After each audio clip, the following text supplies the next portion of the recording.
네, 여러분 안녕하십니까. 같이 읽는 성경으로 돌아왔습니다. 항상 똑같은 멘트죠. 주 중반에는 또 이렇게 또 말씀을 읽는 코너를 가는데요. 여러분 삶이 그렇습니다. 어제가 오늘 같고 오늘이 내일 같고 내일이 어제 같고 똑같은 삶을 살죠. 아침에 눈을 뜨고 여러분 하시는 일들을 계획하시고 이제 삶을 시작하실 때, 그리고 또 다 모든 하루를 마치고 여러분들이 주님을 묵상하시는 그런 시간을 가질 때, 내가 오늘의 삶을, 주님이 주어진 삶을 얼마나 알차게 살았느냐, 그런 것들을 다시 돌이켜보게 됩니다. 조금이라도 24시간이 주어졌잖아요. 그 시간 동안 주님을 얼마나 생각하고 살았는가, 그런 걸 돌이키시면서 조금이라도 이 말씀이 여러분이 이동 중에 아니면 이 영상을 그냥 눈을 감고 들으셔도 좋고, 그런데 도움이 될 수 있도록 여러분들 많이 사랑해 주시고 관심 가져주시면 감사하겠습니다. 자, 오늘은 다시 짜잔, 요한복음 7장으로 돌아왔습니다. 예수님이 이 땅에 오신 목적이 무엇이냐, 그런 내용이 이제 나오게 됐습니다. 그래서 주님이 가장 행하시는 게 어떤 행동을 하셨는지, 어떤 삶을 살아왔는지, 어떤 말씀을 하셨는지, 그게 굉장히 정갈하게 잘 기록된 게 요한복음인 것 같아요. 다른 마태와 마가와 누가보다는 요한복음이 조금 더, 제 생각에는 요한 자체가 글솜씨가 다른 제자들보단 좀 있었지 않나, 이런 생각도 하게 됩니다. 자, 그럼 오늘도 7장 한번 쭉쭉 진도를 한번 나가보겠습니다. 자, 그럼 7장 들어가겠습니다. 이후에 예수께서 갈릴리에서 다니시고 유대에서 다니려 아니하심은 유대인들이 죽이려 함이로라. 이게 무엇이죠? 예, 맞습니다. 베데스다 연못에 그 안전뱅이 병자를 고친 사건이죠. 유대인들은 안식일날 감히 예수님이 병자를 고치신 걸 보고 불만을 갖기 시작했습니다. 이 유대인의 명절인 초막절이 가까운지라, 유대인의 명절 중에서 굉장히 중요한 명절이기도 하죠. 유월절 다음에 있는 초막절. 초막절은 우리로 말하면 추석하고 좀 비슷합니다. 추석 절기에도 나오는, 어쨌든 추석 절기에 있는 명절이기도 하고요. 그 형제들이 예수께 이르되 당신의 행하는 일을 제자들도 보게 여기를 떠나 유대로 가소서. 자, 지금 갈릴리에 계시잖아요. 갈릴리 북쪽에 있어요. 우리 지도 한번 예전에도 얘기했지만 그 지도에서 보면 갈릴리는 북쪽, 그 다음에 사마리아 지역을 거쳐서 내려가면 유다 지역이에요. 남유다 지역. 거기가 어디입니까? 예루살렘도 있고 베들레헴도 거기 있습니다. 우리가 잘 아는 지명들이 다 거기 있죠. 유대로 가는 거는 굉장히 번화한, 그리고 이스라엘에서도 굉장히 유명한 장소로 가라는 뜻이죠. 스스로 나타나기를 구하면서 묻혀서 일하는 사람이 없나니 이 일을 행하려 하거든 자신을 세상에 나타내 소서하니. 그러니까 모든 인간들은 다 드러내는 일을 좋아하시는데 하나님은 왜, 주님은 그렇게 드러냄을 원치 않으시냐, 이거에 대해서 제자들이 좀 의아하게 생각하는 거죠. 이는 그 형제들이라 또 예수를 믿지 아니함이로라. 형제들이 평생을 같이 살았을 거 아닙니까? 근데도 형제들조차도 예수님이 하나님의 아들이란 거를 헷갈려하는 상황이에요. 참 답답하죠. 예수께서 가라사대 내 때는 아직 이르지 아니하였거니와 너희 때는 늘 준비되어 있느니라. 너희 때는 늘 준비되어 있느니라. 너희들은 들을 귀가 있으면 듣고 깨달을 머리가 있으면 깨달아라 하시는 겁니다. 세상이 너희를 미워하지 못하되 나를 미워하나니 이는 내가 세상의 행사를 악하다 증거함이라. 예수님은 자유를 주장하셨어요. 그리고 고대의 그 어떤 율법적인 행동을 많이 파격적으로 깨셨어요. 그러니까 제사장들이 가만히 있지 못하죠. 신성모독이다. 앞에 신을 놔두고도 그런 행위를 하는 것 자체니까 참 답답합니다. 주님은 그 율법이 만들어지고 문제가 있는 것들을 깨러 오셨는데 사람들의 고정관념 속에서 깨닫지 못하고 있는 거죠. 마찬가지로 지금도 똑같지 않습니까? 유대인이나 제가 이슬람 사람들하고 좀 대화를 좀 해봤는데, 그 이슬람 사람들은 예수님을 그냥 선지자로 여기더라고요. 그러니까 메신저라고 생각을 합니다. 아직도. 유대인도 마찬가지죠. 예수는 오지 않았다. 메시아는 기다려요, 그들도. 근데 오지 않았다고 생각하는 것 같습니다. 너희는 명절에 올라가라. 나는 내 때가 아직 차지 못하였으니 이 명절에 아직 올라가지 아니하노라. 이 말씀을 하시고 갈릴리에 그냥 머물러 계시니라. 형제들이 명절에 올라갔다. 후 자기도 올라가시되 나타내지 않고 비밀히 하시니라. 명절 중에 유대인들이 예수를 찾으면서 그가 어디 있느냐 하고 유대인들이 지금 잡아 가두고 싶죠. 예수께 대하여 무리 중에 수군거림이 많아 혹은 좋은 사람이라 하며 혹은 아니라 무리를 미혹하게 한다 하나 그러나 유대인들은 두려워함으로 드러나게 그를 말하는 자가 없더라. 왜냐하면 그들의 죄를 알거든요. 왜냐하면 그때 당시에 제사장들이나 바리새인들은 비리가 많았어요. 여러분 아시잖아요. 성전에서 막 그 뭐 팔고 성전에서 팔게 해가지고 세를 거두는 거. 그런 비리가 많았기 때문에 인간의 생각으로 두려웠던 거예요. 예수님이 혹시 자기들을 해코지할까봐 그런 사실을. 근데 예수님은 그게 아니라 근본적인 그들의 잘못을 꾸짖고 있는데 이들은 세상에 대한 생각에 두려움이 나는 거예요. 혹시라도 로마에다가 자기들을 고발할까봐 그게 두려운 거죠. 이미 명절의 중간이 되어 예수께서 성전에 올라가서 가르치시니 유대인들이 기이 여겨 가로되 이 사람은 배우지 아니하였거늘 어떻게 글을 아느냐 하니. 왜냐면 우리나라 뭐 조선시대 이럴 때도 마찬가지였지만 글을 모르는 자들이 많았잖아요. 유대인도 선택받은 제사장들이나 바리새인들만 그 글을 읽고 해석할 수 있는 그 권리를 받았던 것 같습니다. 그러니까 한낱 나사렛에서 온 촌에서 온 사람이 어떻게 저거를 가르치기 위해서는 모세의 오경을 읽고 구약을 읽었어야 되는데 그게 안 되는 거잖아요. 이들은 참 이해가 안 되는 거예요. 세상의 지식에서는. 예수께서 대답하여 가라사대 내 교훈은 내 것이 아니요 나를 보내신 이의 것이라. 나를 보내신 이가 누굽니까? 하나님이죠. 사람이 하나님의 뜻을 행하려 하면 이 교훈이 하나님께로 왔는지 내가 스스로 말함인지 알리라. 스스로 말하는 자는 자기 영광만 구하되 보내신 이의 영광을 구하는 자는 참되니 그 속에 불의가 없느니라. 당연히 없을 수밖에 없죠. 모세가 너희에게 율법을 주지 아니하였느냐?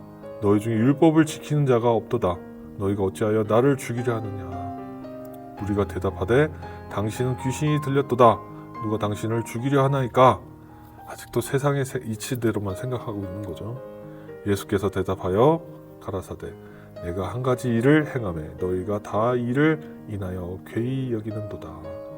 모세가 너희에게 할례를 주었으니 그러나 할례는 모세에게서 난 것이 아니요 조상들에게서 난 것이라. 그러므로 너희가 안식일에도 사람에게 할례를 주느니라. 모세의 율법을 폐하지 아니하고 사람이 안식일에도 할례를 받는 일이 있거든 내가 안식일에 사람의 전신을 건정케 한 것으로 너희가 나를 노여하느냐. 즉 할례는 율법에 있어서 안식일에 해도 된다라고 자기들이 정해놓고 병자를 고치는 일이 안식일에 할 수 없다면 그건 하나님과의 사랑과 무관한 거 아닙니까?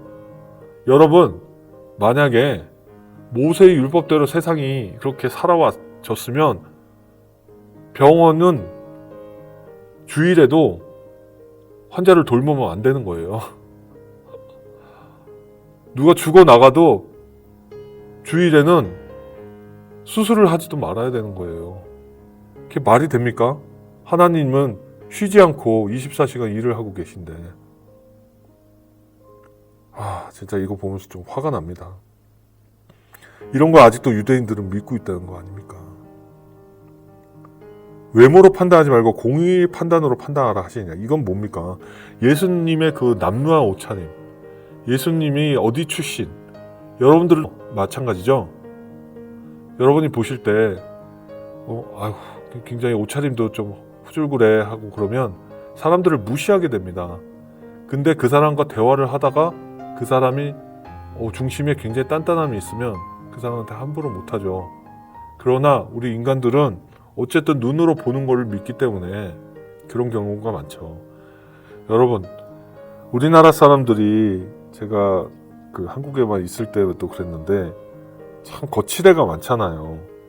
정말 동네 슈퍼를 한번 가더라도 제대로 옷차림을 하고 가고, 어디에 진짜 그 차를 예를 들어 탄다 하더라도 가급적이면 소형차보다는 중형차 이상 좋은 차를 타고 싶고, 가는 거리는 똑같고 가는 시간도 똑같은데, 그게 어떻게 보면 한국에 있을 때랑 이제 외국에 나와 보니까 생각이 많이 바뀌더라고요. 거의 뭐 집에서 있는 옷차림으로 슈퍼 가서 장 보고요. 그런 사람들이 대부분이 뭐 여기에는 대부분이 그렇게 살아가니까 저 또한 그렇게 하는 것 같아요. 한국 같으면 여자는 화장도 해야 되고 뭐 쇼핑 가는데 무슨 뭐 어디 진짜 나들이 가는 만큼 화장도 하고 하는데, 여긴 그런 게 없어요. 그리고 여기는 정말 막 유리창이 깨져가지고 비닐을 덕지덕지 붙이고 막 그러고 다니는 차들도 많아요. 굴러가기만 하면 된다 생각하는 거죠. 물론 뭐 힘드니까 그런 경우도 있겠지만, 그런 거에 대해서 누구도 뭐라 하는 사람은 없어요. 뭐 옆에서 저런 차를 몰고 다니냐, 저러고 밖을 나왔냐, 그냥 눈살이 찌푸러지지 않을 정도만 하면 되는 것 같아요. 그런 게 사실은 필요한 것 같습니다. 약간은 뭐 비교될 수 있는 말씀인지는 모르겠는데, 여러분도 사람을 보실 때 너무 외모로만 보지 마시고 그 사람하고 대화를 하면서 그 사람의 중심에 무엇이 있는지, 그 사람의 철학이 무엇인지 그걸 판단할 필요는 있다고 저는 생각합니다. 예루살렘 사람 중에서 혹이 말하되 이는 저희가 죽이고자 하는 그 사람이 아니냐, 벌써 막 소문이 도는 거죠. 보라, 드러나게 말하되 저희가 아무 말도 아니하는도다. 당국자들은 이 사람을 참으로 그리스도인 줄 알았는가? 그러나 우리는 이 사람이 어디서 왔는지 아노라. 그리스도께서 오실 때에는 어디서 오는지는 아는 자가 없으리라 하는지라. 예수께서 성전에서 가르치시며 외쳐 가라사대 너희가 나를 알고 내가 어디서 온 것도 알거니와 내가 스스로 온 것이 아니로라. 나를 보내신 이는 참이시니 너희는 그를 알지 못하나. 나는 아노니, 왜냐하면 태초부터 계셨으니까. 나는 아노니 이는 내가 그에게서 났고 그가 나를 보내셨음이라 하신대. 저희가 예수를 잡고자 하나 손을 대는 자가 없으니, 죄를 찾기 되게 힘들거든요. 신성모독 이외에는 뭐 안식일 안 지키는 거. 근데 잡아도 이때는 로마의 식민지였기 때문에 로마의 법에 따르면 예수님은 죄가 없어요. 이는 그의 때가 아직 이르지 아니하였음이로라. 왜냐하면 예수님 말씀을 더 많이 전하셔야 될 거 아닙니까? 아직 할 일이 많이 남으셨어요. 여러분, 근데 이 복음서를 보면 예수님이 3년간 사역하셨는데 3년 동안 있었던 일을 여기에다 다 담을 수는 없었을 것 같아요. 특정 그리고 굉장히 중요한 사건들만 많이 담았던 것 같습니다. 그럼 예수님이 남기신 말들이 얼마나 많겠습니까? 그 남기신 기적도 얼마나 많겠습니까? 그거를 정말 생각하면 정말 나중에 하늘나라 가서 예수님이 3년 동안 하셨던 일을 저에게 더 성경에 없는 거가 있다면 알려주세요 라고 해보고도 싶습니다. 그게 정말 맞다면. 그런 생각이 드네요. 예수께 대하여 무리의 수군거리는 것이 바리새인들에게 들린지라. 대제사장들과 바리새인들이 그를 잡으려고 하속들을 보내니 예수께서 이르시되 내가 너희와 함께 조금 더 있다가 나를 보내신 이에게로 돌아가겠노라. 부활을 하신다는 의미죠. 너희가 나를 찾아도 만나지 못할 터이요 나 있는 곳에 오지도 못하리라 하신대. 당연하죠. 어떻게 감히 하늘나라의 그 고고한 곳을 바리새인들과 대제사장들이 들어갈 수 있겠습니까? 이에 유대인들이 서로 묻되 이 사람이 어디로 가기에 우리가 저를 만나지 못하리요 헬라인 중에 흩어져 사는 자들에게로 가서 헬라인을 가르칠 터인가? 아직도 깨닫지 못하는 거예요. 하늘나라를 지금 얘기하고 있는 건데. 나를 찾아도 만나지 못할 터이요 나 있는 곳에 오지도 못하리라 한 이 말이 무슨 말이냐 하니라. 명절이 끝날 곧 큰 날에 예수께서 서서 외쳐 가라사대 누구든지 목마르거든 내게로 와서 마시라. Never thirsty. 나를 믿는 자는 성경의 이름과 같이 그 배에서 생수의 강이 흘러나리라. 이게 뭘까요? 성령이에요. 성령을 나타내는 겁니다. 이는 그를 믿는 자의 받을 성령 나오네요. 성령을 가리켜 말씀하신 것이라. 예수께서 아직 영광을 받지 못하신 고로 성령이 아직 저희에게 계시지 아니하시더라. 성령은 언제 오시죠? 오순절에 오시잖아요. 마가의 다락방에서. 이 말씀을 들은 무리 중에 혹은 이가 참으로 그 선지자라 하며 혹은 그리스도라 하며 막 의견이 엇갈리는 거예요. 어떤 이들은 그리스도가 어찌 갈릴리에서 나오겠느냐. 예전에 이거 이렇게 얘기한 사람이 있었죠. 누구죠? 나다니엘이 그랬잖아요. 와서 보라 하니까 아유 그래 마지못해 갔는데 거기서 예수님 제자가 됐지 않습니까? 성경에 이르기를 그리스도는 다윗의 씨로 또 다윗의 살던 촌 베들레헴에서 나오리라 하지 아니하였느냐 하며 마태복음에 그 다윗의 계보에서 예수님이 나오시죠. 예수를 인하여 그 무리 중에 쟁론이 되니 논쟁이 되고 있다는 거예요. 그 중에는 그를 잡고자 하는 자들도 있으나 손을 대는 자가 없었더라. 막 헷갈리는 거예요. 예수님이 정말 문제가 있는지 없는지가 헷갈린 거예요. 하석들이 대제사장들과 바리새인들에게로 오니 저희가 묻되 어찌하여 잡아오지 아니하였느냐 하고 통치니까 하석들이 대답하되 그 사람이 말하는 것처럼 말한 사람은 이때까지 없었나이다. 그때 갔는데 감동받아서 온 거예요. 갔는데 잡아오려고 했더니 감동받아 왔어. 정말 웃기네요. 바리새인들이 대답하되 너희도 미혹되었느냐. 미혹이라고 표현하고 있어요. 감동을. 진짜 제대로 사탄이 같이 있네. 당국자들이나 바리새인 중에 그를 믿는 이가 있느냐? 몰래 믿는 자 있었잖아요. 바리새인 중에서 몰래 밤에 찾아온 사람이 있었지 않습니까? 율법을 알지 못하는 이 무리는 저주를 받은 자로다. 율법만 알면 다 땡입니까? 다 최고예요? 주님이 가르쳐 주신 그 말씀대로 물론 구약에 있는 모세오경에 있는 또 이사야 선지자부터 선지자들이 한 내용 우리들이 다 뜻에 맞춰서 생활을 해야 됩니다. 잠언, 시편 그 모든 감동을 주는 모든 성경 말씀은 우리가 뜻한 바 되어서 우리가 실천해야 됩니다. 그런데 율법을 알지 못한다고 저주를 받았다. 하늘나라 가지 못하고 지옥 간다. 이렇게 생각하는 이들이 이 대제사장들이에요. 바리새인들도 그렇고. 이게 문제인 거예요.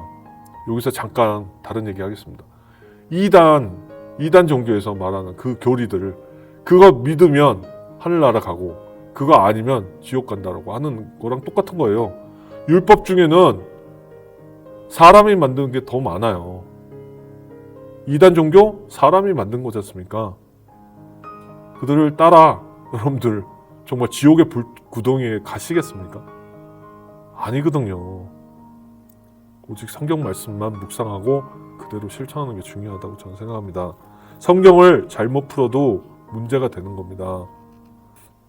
그 중에 한 사람 곧 전에 예수께 왔던 니고데모가 저에게 말하되 이 니고데모 나오지 않습니까? 밤에 몰래 온 우리 율법은 사람의 말을 듣고 그 행한 것을 알기 전에 판결하느냐?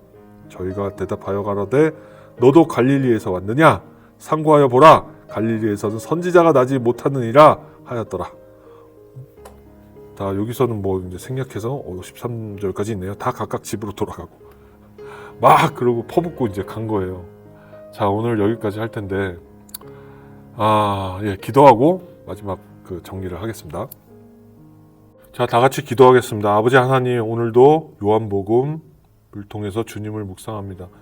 주님이 저희에게 보여주신 그 행하신 사역 속에 주님의 말씀, 능력, 그리고 복음, 그 모든 것들이 우리 가슴에도 이렇게 와닿아 2000년 지난 지금에도 아버지 하나님을 묵상하면서 그 감화 감동을 서로 나누고 서로 느끼고 있습니다. 아버지 하나님, 주님이 왜 이 땅에 오셨고 이 땅에 오신 것은 정말 목마르지 않는 주님의 진리의 말씀을 전파하러 오셨고 잘못된 율법, 우리가 생각하는 고정관념 또는 성경의 잘못된 해석 이런 것들을 하는 이로부터 저희들이 벗어나서 주님의 자유가 진정 무엇인지 찾을 수 있는 그런 귀한 역사의 그 시간을 이 성경을 통해서 오늘 묵상했습니다. 주님, 언제나 저희에게 마음에 함께 하시고 저희를 미혹하는 다른 존재들이 있으면 물리쳐 주시고 항상 주님과 동행하는 삶을 살 수 있도록 지켜 주시옵소서. 이 모든 말씀 존귀하신 예수 그리스도 이름으로 기도드렸습니다. 아멘. 자, 오늘 이렇게 해서 요한복음 끝났습니다.